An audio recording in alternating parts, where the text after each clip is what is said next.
Para exemplificar a inserção, a consulta, comando de consulta e inserção no banco de dados, a gente vai primeiro começar com uma classe menorzinha que a gente vai colocar junto com aquelas classes que a gente colocou e depois a gente volta no exemplo do blog. A gente primeiro vai usar uma classe que não tem contexto, é totalmente diferente, que é a classe tesouro, é como se você estivesse guardando um tesouro. O tesouro tem um nome, por exemplo, coroa, etc, quantidade de coroas que você tem, o valor, a imagem e um stringzinho assim para você retornar. Aqui você pode ver a documentação do classe model, né? Só se aqui tem outros elementos interessantes que a gente pode usar também ao longo do teu código. Por exemplo, aqui você pode mudar o nome da tabela que você está referenciando. Você pode, por exemplo, uma coisa que a gente usa muito, esse unique together é para você deixar dois campos tem que ser obrigatoriamente juntos assim, únicos, né? Por exemplo, você tem um estado e uma cidade. Uma cidade não pode se repetir em estados diferentes, mas um estado só, você só pode ter essa cidade, você não pode ter duplicidade. Minas, Belo Horizonte, dois registros com Belo Horizonte e Minas. Então isso daria um erro. Então você pode usar, como você faz isso? O exemplo do Unique Together, você faz da mesma forma que você usa aqui os indexes. Aqui dentro dessa classe meta, a gente tem uma classe, qualquer classe que a gente está criando do models, toda classe de models, eu nem realcei tanto, mas ela é subclasse da model, e toda classe model, você pode criar essa classe meta dentro da classe model, do teu modelo, dentro da classe do teu modelo, e dentro dela você pode colocar também atributos estáticos, igual do índice. Índice é legal também, por exemplo, você está querendo indexar pelo nome e primeiro nome. O que isso significa? Para quem não está acostumado com banco de dados, significa que se você quiser fazer uma consulta pelo nome e último nome, a consulta vai ser bem rápida na hora de você fazer. Então, assim, para consultas que você vai fazer muito repetitivas e etc, e leva em consideração mais de um campo, principalmente string, ou qualquer um, se a tabela for muito grande, é interessante criar um índice dele para você conseguir fazer a consulta de forma mais rápida. A execução da consulta é muito mais rápida. Unique Together, você faz a mesma coisa, né? Dentro desse classe meta, você pode ter mais uma linha aqui, colocando Unique Together, colocando quais que são, é uma lista de listas, né? Que aí você pode ter várias subconjuntos de colunas que são únicos de maneira conjuntas, por exemplo, o estado e a cidade, né? Que eu dei o exemplo. E vocês podem também querer saber quais que são a documentação dos campos, né? Quais campos que a gente tem, que são as propriedades que a gente pode ter em cada campo. Aqui no Model Field Reference você poder achar isso. Vamos rodar ele, mas a ideia é justamente isso. O que ele define? Define quais são as opções do field. Null, por exemplo, é um campo muito usado se você quiser definir se um campo é nulo ou não. Por exemplo, deixa eu copiar essa classe aqui do tesouro. Aí vamos supor que... Vamos lá na classe. Aqui é Styled Apps. Vamos lá no nosso models, né, que tem já o nosso autor, e vamos colocar nosso tesouro. Vamos supor que a nossa imagem do tesouro é algo que pode ser nulo. Então eu coloco null igual a true. Deixa eu ampliar aqui para ficar um pouquinho maior. Então nulo igual a true quer dizer que pode aceitar, o campo pode ficar vazio. Eu posso não definir um valor para ele. Outra coisa também que é interessante, que a gente vai pôr nosso problema aqui, é o unique.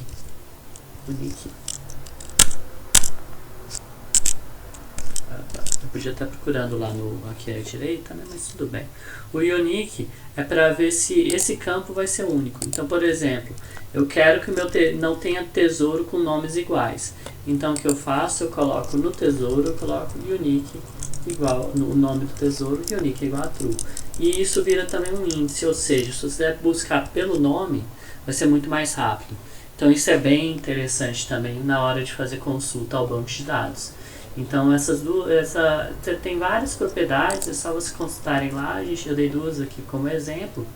Então vamos rodar esse código, né?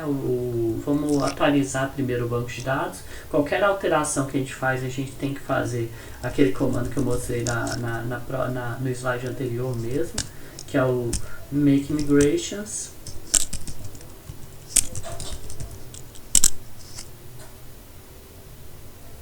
E agora o comando migrate. Opa. Make migrate, não migrate.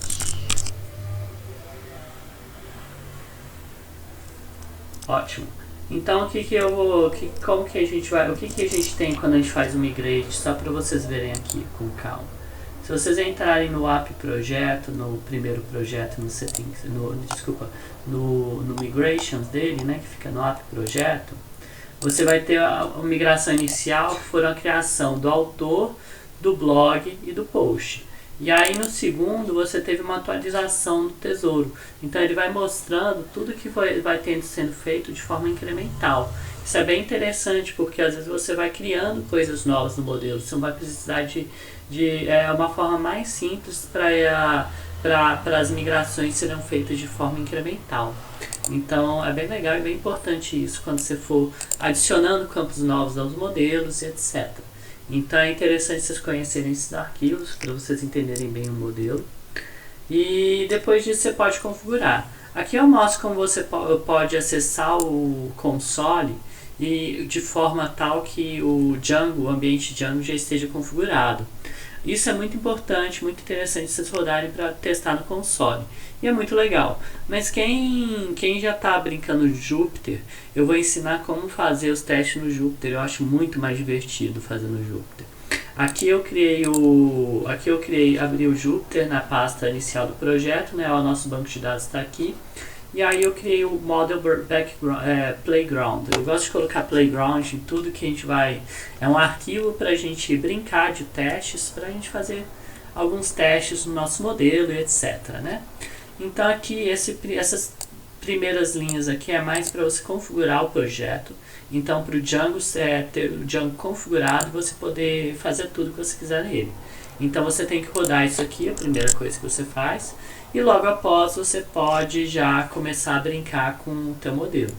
Então aqui você já pode brincar com o teu modelo. Vou fechar aqui só para não ter aqui muitos distratores. Aí a primeira coisa que eu vou fazer é importar o meu modelo, né?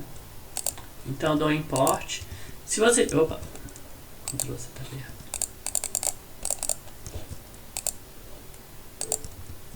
O tesouro, né, o nosso tesouro, importei meu tesouro, e agora a gente vai fazer alguns comandos de inserir tesouro, buscar o tesouro e verificar cada um deles, vai ser bem legal. Então, o que a gente faz? Como que a gente faz para salvar um tesouro? Primeiro você tem que instanciá-lo, né? Você pode instanciar e é uma das formas, né? Você pode instanciar, eu coloquei aquele barra só para poder quebrar a linha. Mas aqui eu tenho um tesouro. Lembrando, como IMG tesouro pode ser vazio, eu posso simplesmente não colocar a imagem dele. E aí eu coloquei, bom, minha moeda de ouro é o meu primeiro tesouro. Mas eu não inseri no meu banco de dados. Está aqui, mas está em memória RAM. Não está no banco de dados, não está persistido, gravado. Como que eu gravo? Dando save. Prontinho, salvei. Salvar significa ou inserir ou atualizar, dependendo se ele já está ou não no banco de dados. Isso é automaticamente. Outra forma de fazer é usando create. O create ele já cria de uma vez e retorna o tesouro criado. Então vamos colocar aqui o nosso criar no outro. Nosso vai ser um tesouro.create. Aqui eu coloquei um barra aqui só para poder ter a quebra de linha e criei meu E agora eu vou criar vários. Como que eu faço para criação de vários? Eu posso querer criar vários ao mesmo tempo aqui. Essa criação de vários, ele retorna uma lista. Então você tem a lista aqui.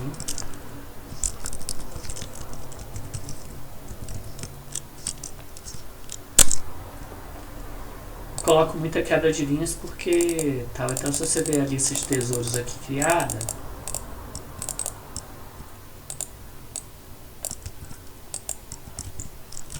Você vê todos os tesouros que foram criados. Então, isso é uma forma mais eficiente para o banco de dados, para os bancos de dados inserir vários de uma vez só. É mais rápido que um for, geralmente. Porque muitos bancos de dados têm suporte a fazer um comando só com para inserir vários registros, e isso fica muito mais eficiente. A única desvantagem disso é que, dependendo do teu modelo, quando você vai ver o ID, aqui é um tesouro, né? Por exemplo, a coroa, se você tentar ver o ID dele, o ID está vazio. Por que o ID está vazio? Geralmente, usando isso, não é obtido o ID. Então, se você quiser pegar esses IDs, eu tenho que obter eles novamente. Como que eu obtenho um tesouro? Por exemplo, tesouro objects.get, por exemplo, nome igual a coroa. Aqui não foi uma lista, né? Na verdade, vai ser a coroa. Então, aqui, se eu quiser ver a coroa, o problema, eu nem falei, mas o problema de não ter o ID é que ele não vai entender que é um que já está persistido. Esse ID vocês não viram que é no banco na classe o ID, mas é que toda a classe ela armazena um ID que é autoincremental, que é o ID dele no banco de dados. Ele não apresenta no banco, mas ele é criado automaticamente por padrão no Django para ter um ID. É sempre bom usar esse ID para fazer relacionamentos, por padrão a gente usa isso. E é de uma forma muito eficiente. Muita gente, às vezes, quando vai aprender banco de dados, tenta pôr alguns campos e aí depois vai ter muito alinhamento de relacionamento. Não é muito bom assim, não. Então, essa que é a ideia. Então, se você inseriu assim, você vai ter que fazer dessa forma. Se você pegar o room, que é o outro objeto, você não tem problema, porque você criou ele sem criar vários.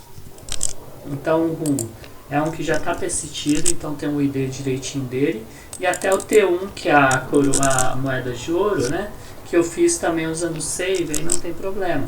Então aí eu consegui pegar ele, aí não tem problema nenhum, tá bom? O problema é só quando você usa o book create.